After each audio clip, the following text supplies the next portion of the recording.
வணக்கம், வணக்கம் அருண் தமிழ் உறவுகளே எப்படி இருக்கீங்க? அதிமுக, பாஜக கூட்டணி முறிந்து விடுமா? அப்படின்னு சில நாட்களாக ஒரு பேச்சு எழுகிறது. நயினார் நாகேந்திரன் அவர்கள் விழுப்புரம் மாவட்ட நிர்வாகிகள் கூட்டத்துல பேசும்போது, யாரும் பாஜக நபர்கள் யாரும் அதிமுக கூட்டணியை பற்றியோ அல்லது கூட்டணி ஆட்சியை பற்றியோ பதிவுகள் போட வேண்டாம். சோசியல் மீடியால பேச வேண்டாம் அப்படின்னு சொல்லி ஒரு எச்சரிக்கை விடுத்திருக்கிறார். அதுக்கான காரணங்கள் என்ன? அதுக்கு அதிமுக தரப்பு என்ன சொல்றாங்க? அதேபோல அதிமுகவும் தங்களுடைய சோசியல் மீடியா நிர்வாகிகள் அனைவரையும் எல்லாருமே என்ன சொல்லியிருக்காங்க அப்படின்னா, நீங்களும் பாஜக கூட்டணி பற்றியோ அல்லது தரக்குறைவாக பேசுவதோ எதுவுமே பண்ணாதீங்க. கொஞ்சம் அமைதியா இருங்க. நாங்க பேசிக்கிறோம் அப்படின்னு சொல்லி தலைமை பேசிக்கிறோம். அதே போல அதிமுக சார்பாக எந்த ஒரு டிவிலையும் போய் பேச வேண்டாம் அப்படின்னு கூட சொல்லியிருக்காரு. இதை பத்தி பேச வேண்டாம் அப்படின்னு சொல்லியிருக்காரு. அதனால சில நாட்களாக வந்து அதிமுக தரப்புல இருந்து யாரும் பேசுவதில்லை அப்படிங்கிறதும் நடந்துட்டு இருக்கு. இதுக்கு என்ன காரணம்? ஒருவேளை அதிமுக பாஜக கூட்டணி முறிய போகிறதா அல்லது அதை பாதுகாப்பதற்காகத்தான் நயினார் நாகேந்திரனும் எடப்பாடி பழனிசாமி இப்படி ஒரு அறிக்கை வெளியிட்டு இருக்கிறார்களா அப்படிங்கறத பத்தி நம்ம பேசுவோம். அதுக்கு முன்னாடி உங்களுடைய கருத்துக்கள் வரவேற்கப்படுகின்றன. அதே போல நம்ம சேனலை லைக் பண்ணுங்க, சப்போர்ட் பண்ணுங்க, சப்ஸ்கிரைப் பண்ணுங்க, உங்கள் நண்பர்களுக்கு மறக்காம ஷேர் பண்ணுங்க. அதாவது அதிமுக கூட்டணியை பற்றி ஒரு வாரத்துக்கு முன்னாடி அமித்ஷா அவர்கள் எடப்பாடி வச்சுக்கிட்டே சொன்னாரு, பாஜக என்டிஏ தலைமையிலான கூட்டணி ஆட்சி அமையும், ஆனால் அதுக்கு தலைமை தாங்குபவர் எடப்பாடி தான் அப்படின்னாரு. கூட்டணி ஆட்சி அப்படின்னு என்ன அர்த்தம்? பார்ட்டா பாஜக வந்து அதுல பார்ட்டா இருக்கும் அப்படின்னு சொல்லி அமித்ஷா சொல்லி இருந்தார். பட் ஒரு 2 நாட்களுக்கு முன்னாடி எடப்பாடி அவர்கள் ஒரு பேட்டி கொடுக்கும்போது, கூட்டணி அதாவதுங்க தேர்தலுக்கு மட்டும்தாங்க கூட்டணி, ஆட்சி அமைப்பது நாங்கள் மட்டும்தான் ஆட்சி அமைப்போம் அப்படின்னு சொல்லி எடப்பாடி முந்தா நாள் ஒரு பேட்டி கொடுத்தாரு. அதற்கு பிறகு அங்க ஒரு மாதிரி பிரளயம். அமித்ஷாவுக்கு வந்து அமித்ஷா தரப்புல இருந்து ஒன்றும் பதில் வர. பட் நயினா நாகேந்திரன் என்ன சொன்னா, இங்க தலைமை முடிவு பண்ணுங்க, கூட்டணி ஆட்சியா இல்லையாங்கிறத பத்தி தலைமை முடிவு பண்ணும். அதே போல எவ்வளவு சீட்டுங்கிறது தலைமை பேசி முடிவு பண்ணும். எங்களுக்கு எத்தனை சீட் கொடுக்குறாங்களோ அத்தனை சீட்டு நாங்க ஆளை நிறுத்த போறோம். ஆனா நாங்க குறைஞ்சபட்சம் 20 தொகுதியாவது ஜெயிக்கணும்னு நினைக்கிறோம் அப்படின்ற மாதிரி, அது இரட்டை இலக்க தொகுதியில் நாங்க எம்எல்ஏ ஆகணும் அப்படிங்கிற ஆசைப்படுறோங்கிற மாதிரி சொன்னாரு. ஆனா நயினா நாகேந்திரன் வந்து அண்ணாமலை அளவுக்கு தரக்குறைவாக இறங்கி பேச மாட்டார். ரொம்ப அமைதியான ஆள். அதுவும் அவர் அதிமுக இருந்து வந்த நபர். அதனால கண்டிப்பா ஒரு எச்சரிக்கை உணர்வோட தான் பேசுவார் அப்படிங்கிறது எல்லாருக்கும் தெரியும். ஜெயலலிதா அவர்களே ஜெயலலிதா அம்மா, புரட்சி தலைவி அம்மா அப்படின்னு தான் சொல்றாரு இப்பவும். அதற்கு காரணம் அந்த ஜெயலலிதா அவர்கள் மீது இருந்த பற்று தான். ஏன்னா அவர் அங்க அமைச்சராக கூட இருந்திருக்கிறார் அப்படிங்கிறது எல்லாருக்குமே தெரியும். பட் 2017க்கு பிறகு அதிமுக ஒரு அங்கீகாரம் இல்லைங்கிறதுனால தான் ஒரு பாஜகவுக்கு வந்தார் அப்படிங்கிறது எல்லாருக்குமே தெரியும். அதுக்கப்புறம் ஒரு மாநில துணைத் தலைவராக இருந்தார். இப்ப வந்து மாநில தலைவராக இருக்கிறார் பாஜகவிற்கு. அந்த வகையில பாத்தீங்கன்னா நயினா நாகேந்திரன் வந்து அண்ணாமலையோட பதவியை பிடிக்கிட்டாரு அப்படிங்கிறப்போ அண்ணாமலை ரசிகர்களுக்கு இருக்கு. குறிப்பா கொங்கு மண்டலத்துல ஒரு பனிப்போர் ஒன்று போய்கிட்டு இருக்கிறது. அண்ணாமலையே கொஞ்சம் வெறுத்து பேசியிருக்காரு. அது பாஜக தலைவர் பதவியெல்லாம் வந்து வெங்காயம் மாதிரி அப்படின்லாம் சொல்லிட்டு இருந்தாரு. நீங்க பார்த்திருப்பீங்கன்னு நினைக்கிறேன். அந்த வகையில அது ஒரு பக்கம் போயிட்டு இருக்கு. கடந்த மாதம் டெல்லிக்கு சென்று எடப்பாடி பழனிசாமி அவர்கள் ஒரு பேட்டி கொடுத்தாரு. நான் வந்து அதிமுக தலைமை அலுவலகம் திறந்திருக்கோம், அதை பாக்குறதுக்கு வந்தாரு. அடுத்து 3 கார் ஏறி போய் அமித்ஷாவை போய் மீட் பண்ணிட்டு வந்தாரு. அவர் ரகசியமா மீட் பண்ணிட்டு வந்து நினைச்சாரு. ஆனா அவங்க போட்டோ எடுத்து சோசியல் மீடியால போட ஆரம்பிச்சிட்டாங்க. அமித்ஷா அவர்கள் என்டிஏ தலைமையிலான கூட்டணி ஆட்சி அமையும் அப்படின்னு சொல்லி அப்பவே ட்வீட் போட்டாரு. எல்லாரும் பார்த்திருப்பீங்கன்னு நினைக்கிறேன். அதற்கு பிறகு அமித்ஷா வராரு, சென்னைக்கு வந்தாரு. சென்னைக்கு வந்ததுக்கு பிறகு காலையில 10 மணிக்கு எடப்பாடியும் நானும் வந்து நிருபர்களை சந்திக்க போறோம் அப்படின்னு பத்திரிகையாளர்கள்லாம் கூப்பிட்டாரு. பத்திரிகையாளர்கள் டிஃபன் எல்லாம் கொடுத்தாங்க, உட்கார்ந்து இருக்காங்க. எடப்பாடி வரல. அவர் அங்க அவங்க வீட்டுல கதவை பூட்டிட்டு உட்கார்ந்துட்டாரு. இவங்க எதிர்பார்த்து உட்கார்ந்துருக்காங்க, வரல. அதுக்கப்புறம் இவர் வந்து என்ன பண்ணாரு, கிளம்பி குருமூர்த்தி அவர்கள் வீட்டுக்கு போனாரு. அதுக்கப்புறம் திரும்பி வந்தார். லஞ்சுக்கு எல்லாரும் சாப்பிட்டாங்க.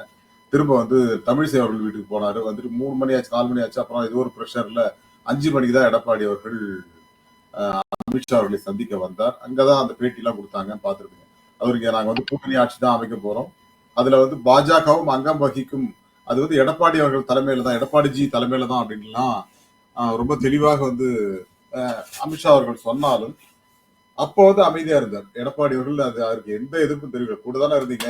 அது வேற தமிழ்ல ஸ்ரீகாந்த் அவர்கள் மொழிபெயர்த்து கொண்டிருந்தார், அதையும் அவர் பார்த்தாரு. அப்படி இருந்தும் ஏன் வந்து அதுக்கு பதில் சொல்லல அப்ப அப்படின்னா, அதாவது அங்க சொன்ன ஏதாவது ப்ராப்ளம் வருட்டு 4 நாள் கழிச்சு ஒரு 2 நாள் முன்னாடி இல்லைங்க, அதிமுக தனியாகத்தான் ஆட்சி அமைக்கும், பட் கூட்டணிங்கிறது வந்து தேர்தலுக்கு மட்டும்தான் அப்படிங்கறது ரொம்ப தெளிவுபடுத்தி பேசுறாரு. திருப்பி என்னங்க கேக்குறீங்க நீங்க அப்படின்லாம் அவர் சொன்னாரு. அதுக்கப்புறம் பாருங்க, விஞ்ஞான பூர்வமால நீங்க யோசிக்காதீங்க, நாங்க என்ன சொல்றோமோ அதுதான் அப்படின்ட்டு போயிட்டாரு. பட் இது இப்ப வந்து ஒரு பேசுபடும் பொருளாக இருக்கிறது அப்படிங்கிறது ஒரு பக்கம் நாளும். அண்ணாமலை அவர்கள் கூட இப்ப கொஞ்ச நேரத்துக்கு முன்னாடி ஒரு விஷயம் சொல்லியிருந்தார் நினைக்கிறேன். அதாவது ஆஹ் சேகர் பாபு அவர்கள் வந்து கலைஞர் நினைவிடத்துல வில்லிய ஸ்ரீவில்லிபுத்தூரோட அந்த கோபுரத்தை வந்து போட்டார். அது பயங்கர எதிர்ப்பு தெரிவிச்சு இதுக்கும் ஒரு இது சொல்லியிருக்காரு. அதாவது தலைமை என்ன முடிவெடுக்கிறதோ அதுதான் அப்படின்னு சொல்லிட்டு. அதே போல அண்ணாமலை அவர்களுக்கு ஒரு மத்திய அமைச்சர் பதவி கூட கிடைக்க போகுது அடுத்த வாரம் அப்படின்லாம் சொல்லிட்டு இருக்காங்க. அது எந்த அளவுக்கு உண்மைங்கிறது நமக்கு தெரியாது. ஆனால் அங்க நடக்கிற விஷயங்களை பார்த்தால் அது வேற மாதிரி போயிட்டு இருக்கு அப்படிங்கிறதும் பாக்குறோம். பட் என்ன பொறுத்த வரைக்கும் அண்ணன் எடப்பாடி அவர்கள் இந்த கூட்டணி வேண்டா வெறுப்பாக ஏற்றுக்கொண்டாரோ அப்படிங்கிற ஒரு சந்தேகம் இருக்குதுங்க. ஏன்னா பாஜகவுக்கு 20 தொகுதிக்கு மேல ஒரு தொகுதி கூட கொடுக்க மாட்டாங்க என்ன கேட்டீங்கன்னா. அதே போல பாமக வந்தா பாமக 25 தொகுதி மேல ஒரு தொகுதி கொடுக்க மாட்டாரு. தேமுதிக இருந்ததுன்னா 10 தொகுதிக்கு மேல கொடுக்க மாட்டாருங்க. அவ்வளவுதான் அவரோட இது கணிப்பு. இதை தாண்டி இப்ப தினகரனுக்கோ இல்ல இவங்களுக்கோ கொடுக்கறதுல நீங்க கொடுத்துங்க நான் வரமாட்டேன் அப்படின்றாரு. மிஞ்சி போனா ஒரு 5 தொகுதியை கொடுத்து நீங்க யாருக்கான கொடுத்துங்க அப்படின்னா சொல்றதுக்கு வாய்ப்பு இருக்கு. 25 25 50 இவங்க ஒரு 10 60 தொகுதி தான் கொடுப்பாரு. மீதி ஒரு 160 170 இடங்கள்ல இவங்க நிக்கிறதுக்கான பிளான் தான் பண்ணுவாங்க. அப்புறம் ஒரு சின்ன சின்ன கட்சிகள் ஒரு 3 4 சீட் கொடுப்பாரு எடப்பாடி. அதுதான் எடப்பாடியோட பிளான். ஆனா பாஜக வந்து குறைந்தபட்சம் 50 இடங்களுக்கு போட்டியிட வேண்டும் ஒரு ஆசையில இருக்காங்க அப்படிங்கிறது அண்ணாமலை பேசுவதில இருந்தும் நயினா நாகேந்திரன் அவர்கள் பேசுவதில இருந்தும் புரியுதுங்க. ஆனால் 50 இடங்கள் கிடைக்குமா கொடுப்பாரா எடப்பாடி அப்படிங்கிறது தான் பிரச்சனை. அதனால எடப்பாடி வந்து அந்த கூட்டிலிருந்து கண்டு வருவதற்கான வாய்ப்புகளை தேடிக்கொண்டிருக்கிறார் என்று தோன்றுகிறது. அதுக்கு நடுவில் கோர்ட் ஒரு விஷயத்த சொல்லியிருக்கு. வரும் ஏப்ரல் 28ஆம் தேதி திங்கட்கிழமை அன்னைக்கு வர்ற திங்கள் இல்லாம அடுத்த திங்கள் அன்னைக்கு தேர்தல் ஆணையம் வந்து இந்த இரட்டை இலை சின்னம் யாருக்கு உரிமைங்கிறத விசாரிக்க போவதாக ஒரு செய்தி வந்திருக்கிறது. இது எல்லாமே அந்த அடியொட்டி தான் நடக்குது. அதாவது கூவத்தூர்ல நடந்தப்போ எப்படி கவர்னர் வந்து மகாராஷ்டிரால போய் உட்காந்து ஊட்டில இருந்து கோயம்புத்தூர்ல இருந்து பாம்பேக்கு போயிட்டாரு. இங்க வரவே இல்லை ஒரு வாரம். ஆனா ஒரு வாரம் கழிச்சு என்ன வந்தது, ஒரு தீர்ப்பு வந்தது. அதுல சசிகலா அவர்கள் சிறைக்கு செல்ல வேண்டிய ஒரு கட்டாயம் இருந்தது இல்லையா? அதே மாதிரி இப்ப என்ன பண்றாங்க, இப்ப தேர்தல் ஆணையம் மூலமாக இந்த விசாரணையை தொடங்கி ஒரு கிடுக்கிப்பிடி போடுவதாக எனக்கு தெரியுது. ஏன்னா அதுதான் இரட்டலை சின்னத்துக்கு ஆபத்து அப்படிங்கிற மாதிரி கொண்டு வந்து எடப்பாடி ஒத்துக்க வைக்கிறது, ஒரு அக்ரிமெண்ட் போட வைக்கிறது அப்படிங்கிற மாதிரி ஒரு 40 50 தொகுதிக்கு அக்ரிமெண்ட் போடுவாங்கன்னு நினைக்கிறேன். அந்த மாதிரி அதுக்கு வந்து உடன்படுவாரா எடப்பாடி பழனிசாமி? ஏன்னா அவர் அவ்வளவு சீக்கிரம் இறங்கி வர மாட்டாருங்க. ஓபிஎஸ் 50ல 100 தொகுதி கூட இருக்குங்கன்னு சொல்லுவாரு. ஆனா எடப்பாடி வந்து அப்படி சொல்ல மாட்டார் அப்படிங்கிறது என்னுடைய கணிப்பு. அப்படின்னா இந்த கூட்டணி உடைவதற்கான வாய்ப்பு தான் அதிகமாக இருக்கிற மாதிரி தெரியுது.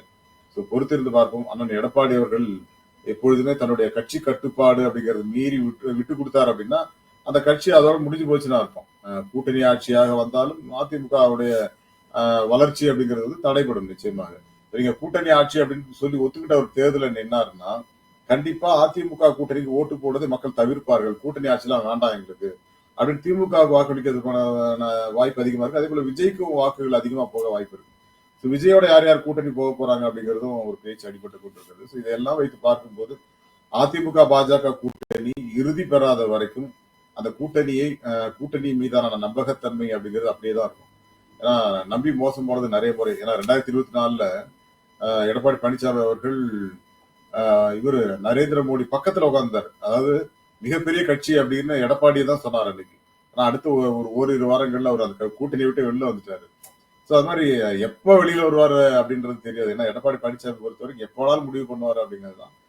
பொறுத்திருந்து பார்க்கலாம். என்ன பொறுத்த வரைக்கும் அதிமுக ஒன்றுபட்ட அதிமுகவாக இருந்து பாமக தேமுதிக கூட்டணியே வச்சாலே ஒரு சரியான ஒரு போட்டியாக இருக்கும் திமுகவிற்கு. பாஜகவோடு போக வேண்டிய அவசியம் இல்லை. ஆனால் அவங்க என்ன நினைக்கிறாங்கிறது வந்து நம்ம கண்ட்ரோல் பண்ண முடியாது இல்ல. பட் அதிமுகவுக்கு வந்து ஒரு என்ன சொல்றது, ஒரு பயம் இருக்கிறது. பாஜகவோட இருந்தா நம்ம கொஞ்சம் சேஃபா ஒரு 40 இடங்கள் ஜெயிக்கலாம் ஐடியால இருக்காங்கன்னு நினைக்கிறேன். அதனாலதான் யோசிச்சு பண்ணிருக்காங்க. பட் பாஜக 20 தொகுதிக்கு ஒத்துப்பாங்களா அப்படிங்கிறது ஒரு பெரிய டவுட்டா இருக்கு. பார்ப்போம். இன்னும் ஒரு வருஷம் இருக்கு. அடுத்த வருடம் இந்நேரத்துக்கு அதாவது பிப்ரவரி மார்ச்ல தான் ஒரு இறுதி முடிவாகும். அதுக்குள்ள பாஜக அதிமுக கூட்டணி முறிகிறதா அல்லது தொடர்கிறதா என்று பொறுத்திருந்து பார்ப்போம். மீண்டும் ஒரு நல்ல தலைப்போடு சந்திக்கலாம். நன்றி.